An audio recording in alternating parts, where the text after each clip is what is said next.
अहिले मुलुकमा प्रतिक्रान्ति भएको छ। किन प्रतिक्रान्ति मैले भनेको भने जनताद्वारा निर्वाचित लोकतान्त्रिक आन्दोलन चुनावबाट निर्वाचित प्रतिनिधि सभा, त्यो प्रतिनिधि सभामा चाहिँ सबभन्दा ठुलो दल नेपाली कांग्रेस, दोस्रो दल नेकपा एमाले लगायतका तृतीयभन्दा बढी बहुमत प्राप्त आर्जन गरेको पार्टीहरूको सरकारलाई, जनताको सरकारलाई, यो संविधान अनुसार बनेको सरकारलाई अपदस्थ गरेर जबरजस्ती चाहिँ हटाएर राजीनामा दिन बाध्य पारेर अनि त्यो भ्याक्युममा चाहिँ असंवैधानिक शक्तिहरूको चाहिँ डिजाइनमा जसरी सरकार बनेको छ, असंवैधानिक ढङ्गले बनेको छ। यो असंवैधानिक सरकार बनिसके पछाडि असंवैधानिक चाहिँ मन्त्री परिषदको सिफारिसमा जनताको चाहिँ प्रतिनिधि सभालाई भङ्ग गर्ने काम गरेको छ। यसरी चाहिँ र राज्यको तीर्ण अङ्गहरू कार्यपालिका उनीहरूले भङ्ग गरे, व्यवस्थापिका उनीहरूले विघटन गरे, न्यायपालिका उनीहरूले तहस नहस बनाए, सबै ठाउँमा चाहिँ आगलागी गरी जिल्लामा पनि सर्वोच्च अदालत मात्रै होइन उच्च अदालतहरूमा पनि त्यस ढङ्गले गरेर त्यहाँ वातावरण त्यसलाई निकम्म बनाइयो, अकर्मण्य बनाइयो। यसरी राज्यको तीनै अङ्गहरूलाई चाहिँ कब्जा गरेर र प्रहरीलाई, नेपाल प्रहरीलाई अत्यन्त निर्मम ढङ्गले प्रहरीलाई चाहिँ कुटपिट गर्ने, हत्या गर्ने, तिनका चाहिँ वर्दी खोज्ने, सबै हतियारहरू चाहिँ खोज्ने, गोलीगट्टा खोज्ने, प्रहरी कार्यालयहरू सबै प्रकारले आगलागी गर्ने, यसरी जनयुद्धको बेलामा भन्दा पनि बढी नोक्सानी, बढी चाहिँ कमजोर पारेको नेपाल प्रहरीलाई र नेपाल प्रहरी चाहिँ आज उठ्नै नसक्ने परिस्थितिमा पुर्याएको, राज्यको चाहिँ कार्यपालिका एउटा महत्त्वपूर्ण अङ्ग, जनताको सेवा गर्ने एउटा अङ्ग, शान्ति सुरक्षा व्यवस्था गर्ने एउटा अङ्गलाई त्यस्तो निकम्म बनाएको र दुईवटा चाहिँ सुरक्षा निकायहरू निकम्म बनेको, रमिते बनेको, रमिते बनाइएको। यसले गर्दाखेरि चाहिँ हामीले प्राप्त 67-68 वर्षपछि निर्माण गरेको जनताको संविधान, जनताले आफ्नै आत्मनिर्णयको अधिकार प्रयोग गरेर बनाएको संविधानमाथि आक्रमण गरेर त्यो संविधानलाई कोमामा पुर्याएको, त्यसैले मैले भनेको यो प्रतिक्रान्ति हो। र यो प्रतिक्रान्तिभित्र चाहिँ खालि जेनजी चाहिँ एउटा मोहरा मात्रै थियो, जेनजी एउटा बहाना मात्रै थियो, जेनजीलाई आन्दोलनबाट ब्रान्डिङ गरे मात्रै थियो कि। किनभने दोस्रो शीतयुद्धको समाप्तिपछि संसारको चाहिँ महाशक्ति राष्ट्र त्यसको चाहिँ डिजाइनमा संसारभरि विद्यार्थीको नाउँमा, युवाको नाउँमा, या भन्दाखेरि पछिल्लो चरणमा जेनजीको नाउँमा विभिन्न उपद्रवहरू मचाएर त्यहाँको सरकार आफ्नो अनुकूल नचल्ने स्वायत्त ढङ्गका स्वतन्त्र सरकारहरूलाई, स्वाधीन सरकारहरूलाई चाहिँ अपदस्थ गरेर आफ्नो कठपुतली सरकारहरू निर्माण गर्ने अभियानमा त्यो शक्ति छ। अहिले बुझ्नुपर्छ त्यो शक्तिले चाहिँ अहिले चाहिँ तपाईँको कलर रेभोल्युसन भनेर चाहिँ युक्रेन या जर्जियामा त्यो हमला गर्छ र जेलेन्स्कीहरू जन्माएर चाहिँ अहिले आफ्नो चाहिँ के अरे प्रतिद्वन्द्वीको विरुद्धमा प्रयोग गरेर जुन चाहिँ के अरे नाटक गरेर त्यो राष्ट्र चाहिँ छ। त्यसले अब स्प्रिङ रिभोल्युसन भनेर उता चाहिँ तपाईँको सानो घटनालाई प्रेरित गरेर जसरी 30 वर्ष शासन गरेको बेनालीलाई चाहिँ हटाएर चाहिँ उनीहरूले आफ्नो प्रतिनिधि सरकार बनाएको टुनिसियाबाट उनीहरू मिश्रमा आयो, इजिप्टमा आयो, यमनमा आयो, इजरायलमा के अरे सिरियामा आयो होइन। यस्तो धेरै देश हुँदै हुँदै साउथ अमेरिकाको देशहरू अहिले पेरुमा पनि त्यो चलिरहेको छ, कोलम्बियामा त्यो कुरा चलिरहेको छ। यस्तै चाहिँ तपाईँको धेरै चाहिँ पटक चाहिँ बोलिभियामा त्यो कुरा चलिरहेको छ। र उता चाहिँ तपाईँको ब्राजिलको जननिर्वाचित सरकारलाई अवगत गर्ने काम धेरै प्रयत्न गरिरहेको छ। जनताद्वारा निर्वाचित भएको अहिले भेनेजुएलाको सरकारमाथि आक्रमण गरिरहेको छ। र अफ्रिकाका धेरै देशहरू, एसियाका फिलिपिन्स, इन्डोनेसिया, बङ्गलादेश चाहिँ तपाईँको के अरे श्रीलङ्कामा जे खालको हरकत गरेर चाहिँ सत्ता परिवर्तन गरेर आफ्नो कठपुतली सरकारहरू निर्माण गरेको छ। त्यही चाहिँ अभियानको, महाअभियानको एउटा चाहिँ कोडी थियो नेपालको चाहिँ जेनजी आन्दोलन। त्यस कारणले नेपालको जेनजी आन्दोलनको सुरुको मार्ग के थियो भने भ्रष्टाचारको अन्त्य हुनु पर्यो र चाहिँ सुशासन कायम हुनु पर्यो, दुईवटा मात्रै मार्ग थियो। दुर्भाग्यवश त्यही बेला चाहिँ सरकार चाहिँ सर्वोच्च अदालतको फैसलापछि लामो समयको चाहिँ हाम्रो सामाजिक सञ्चालकहरूसँग हाम्रो चाहिँ कुराकानीपछि धेरैपल्ट चाहिँ आह्वानपछि सर्वोच्च अदालतले एउटा फैसला गर्यो। यो नेपालमा सञ्चालन भएका सामाजिक सञ्जालले चाहिँ शान्तिपूर्ण जे असर पारेको छ, मुलुकको चाहिँ आर्थिक चाहिँ प्रणालीमा जे असर पारेको छ, सबै कुराहरूलाई चाहिँ ध्यानमा राखेर उनले भन्नु अनधिकृत रूपले चलेका दर्ता नभई चलेका चाहिँ सामाजिक सञ्जाललाई बन्द गर्नु, सामाजिक सञ्चालन सम्बन्धलाई नियमन गर्नको लागि कानुनहरू बनाउनु भनेर सर्वोच्चले फैसला गरेपछि हामीले चाहिँ भदौ 9 गते नेपाल सरकारले जे सोसल मिडियालाई सामाजिक सञ्जालहरूलाई दर्ताको लागि चाहिँ 1 हप्ताको आह्वान गरेर त्यो 1 हप्ताको दर्ता नभइन्जेलसम्मको लागि हामीले उनीहरूलाई निष्क्रिय बनाएको थियो। सदाको लागि प्रतिबन्ध भन्ने जे शब्द त्यो भएन र निष्क्रिय बनाएर जुन दिन चाहिँ उनीहरू दर्तामा आउँछ दर्ता गरेपछि उनीहरूलाई चाहिँ तपाईँको फेरि चाहिँ निष्क्रिय बनाइएको चाहिँ सामाजिक सञ्जाल सक्रिय बनाउने भन्ने हामीले त्यो निर्णय गरेपछि त्यसले चाहिँ उनीहरूको 2टा आन्दोलन पछि 2टा मागपछि त्यो माग थपेर 3वटा माग गरेका थिए। सामाजिक सञ्जालको पुगा गर्नु पर्यो, भ्रष्टाचारको अन्त्य गर्नु पर्यो र सुशासन कायम गर्नु पर्यो। सुशासन कायम गर्नको लागि चाहिँ कहीँ पनि दुनियाँमा सत्ता चाहिँ परिवर्तन गर्दैन, सरकारसँगै सम्झौता गरेर के काम गर्ने सुशासन गर्ने भन्ने सुधारको कुरा मात्रै हो। अनि तपाईँको भ्रष्टाचार नियन्त्रण गर्ने कुरा, भ्रष्टाचारीहरूलाई चाहिँ ल्याएर चाहिँ भ्रष्टाचार नियन्त्रण हुँदैन भन्ने कुरो बुझ्नुपर्छ हामीले। असंवैधानिक सरकारबाट भ्रष्टाचार नियन्त्रण गर्न चाहिँ सकिन्न भन्ने कुरो पनि बुझ्नुपर्छ हामीले। त्यस कारणले माग चाहिँ युवाहरूलाई चाहिँ आकर्षित गर्नको लागि चाहिँ सुशासनको कायम गर्नुपर्छ भन्ने माग राख्यो, भ्रष्टाचार नियन्त्रण गर्नुपर्छ भन्ने माग राख्यो। पछि हामीले चाहिँ तपाईँको सोसल मिडियालाई चाहिँ नियमन गर्ने भनेर चाहिँ एउटा सूचना जारी गरिसके पछाडि त्यसलाई चाहिँ पुगा गर्ने कुरो चाहिँ माग राख्यो। सरकार परिवर्तनको माग त थिएन उनीहरूको, संविधान चाहिँ हाम्रो संविधानलाई च्यात्ने या संविधानलाई कोमाउ पुर्याउने माग पनि थिएन उनीहरूको, सिंहदरबार जलाउनुपर्छ भन्ने माग पनि थिएन उनीहरूको। अब संसद सचिवालयमा आगलागी गर्नुपर्छ या सर्वोच्चमा आगलागी गर्नु, सबै न्यायालयमा आगलागी गर्नुपर्छ, नेताहरू घर घर आगलागी गर्नुपर्छ।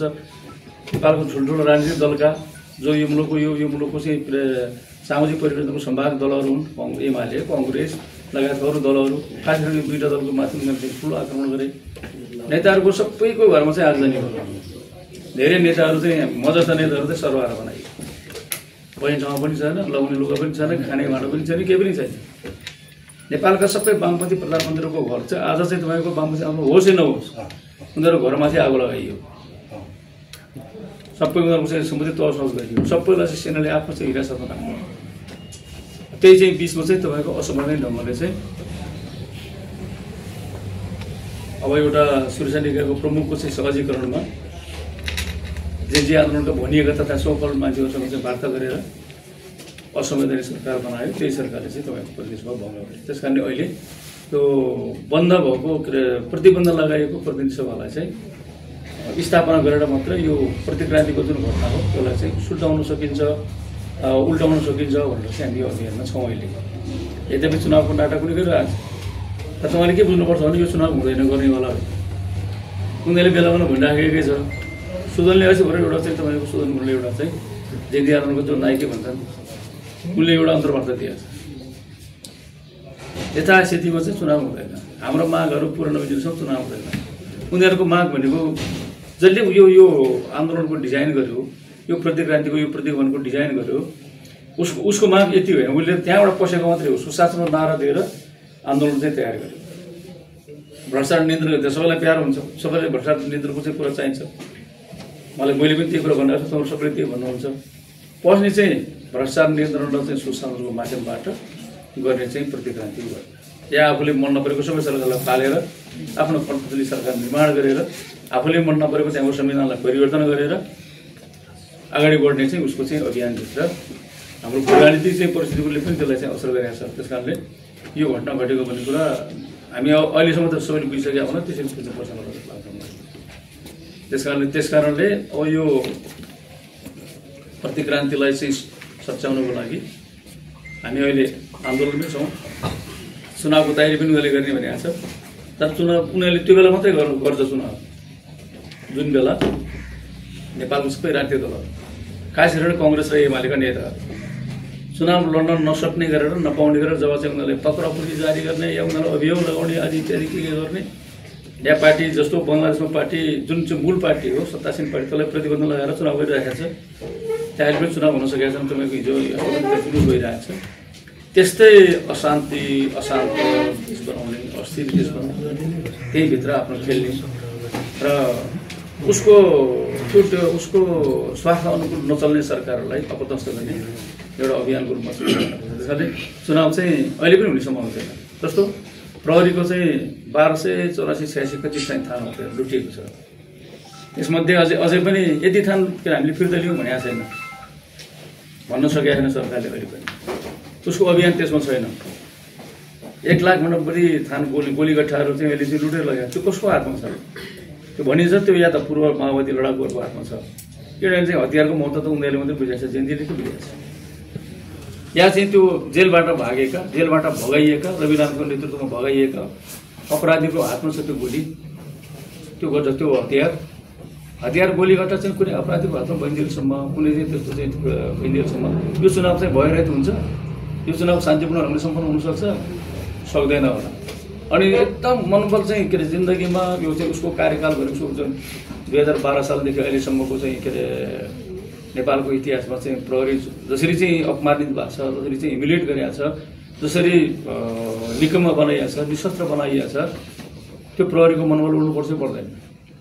त्यो प्रहरीको मनोबल उठ्ने काम गरिरहेको त्यस कारणले यो अपराधीहरूको हातमा बन्दुक भइदिएसम्म, हतियार भइदिएसम्म अनि नेताहरूलाई चाहिँ स्थान हात तोड्ने, उपाध्याय भन्दा बाहिर जान पाइँदैन भनेर भन्ने नेताहरूले पक्रापुर्जी जारी गर्नुपर्छ भन्ने, थप चाहिँ अरूलाई पक्रापुर्जी जारी गर्नुपर्छ भन्ने, अनि त्यो जारी गरेर चाहिँ एउटा आतङ्क नेताहरूलाई पार्टीलाई आतङ्क सिर्जना गरेर गरिने चुनाव कस्तो चुनाव हुन्छ? त्यस कारणले त्यो चुनाव चाहिँ सम्भव छैन। त्यो चाहिँ चुनावको वातावरण यिनीहरूले बनाएकै छैन। त्यस कारणले संविधान विघटित संसद पुनर्स्थापना भयो भने त अब त्यहीबाट चाहिँ के अरे अहिले सरकार बन्छ, त्यो सर्वपक्षीय सरकार बन्न सक्छ।